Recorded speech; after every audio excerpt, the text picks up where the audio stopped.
এটা কি কখনো আপনার সাথে ঘটেছে? আপনি হয়তো একা ঘরে বসে আছেন। চারপাশটা শান্ত, সবকিছু ঠিকঠাক চলছে।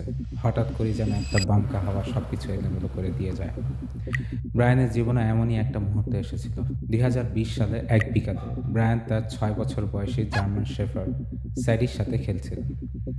হাসিখুশি ভরা ছিল চারপাশ। ব্রায়ান ভাবতেও পারেননি কয়েক মুহূর্তের মধ্যে তার জীবনে এমন কিছু ঘটবে যা তাকে সম্পূর্ণ বদলে দিবে। হঠাৎ ব্রায়ান স্ট্রোক করলেন এবং মেঝেতে লুটিয়ে পড়লেন। তার পা প্যারালাইজ হয়ে গেল। তিনি অসহায় হয়ে গেলেন, কিন্তু তার পাশে ছিল তার বিশ্বস্ত বন্ধু স্যাডি। ব্রায়ান যখন স্ট্রোক করেছিলেন তখন তিনি স্যাডিকে শান্ত করার চেষ্টা করছিলেন। স্যাডি বুঝতে পারছিল যে তার মালিক বিপদে আছে। সে ব্রায়ানকে আলিঙ্গন করে তার কলার ধরে রাখল, যেন সে কাছাকাছি থাকে। কিন্তু মূল ঘটনা এখনও বাকি আছে। স্যাডি যা করলো তা অবিশ্বাস্য।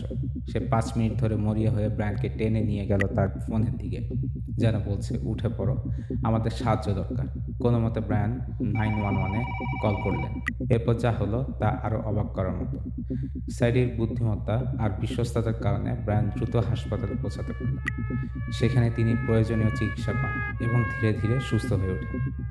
আপনি এটা মিস করতে চাইবেন না। এই গল্পটি শুধু একটি কুকুরের বিশ্বস্ততার প্রমাণ নয়, এটি ভালোবাসার এক অদম্য দৃষ্টান্ত। স্যারি প্রমাণ করেছে সত্যিকারের বন্ধুত্বের কোনো সীমা নেই। ব্রায়ান যখন অসহায় ছিলেন তখন স্যারি তাকে বাঁচিয়েছিলেন। সম্মানিত ভিউয়ার্স, এই গল্প থেকে আমরা শিখতে পারি জীবনে যতই কঠিন পরিস্থিতি আসুক না কেন, আশা কখনো ছাড়তে নেই।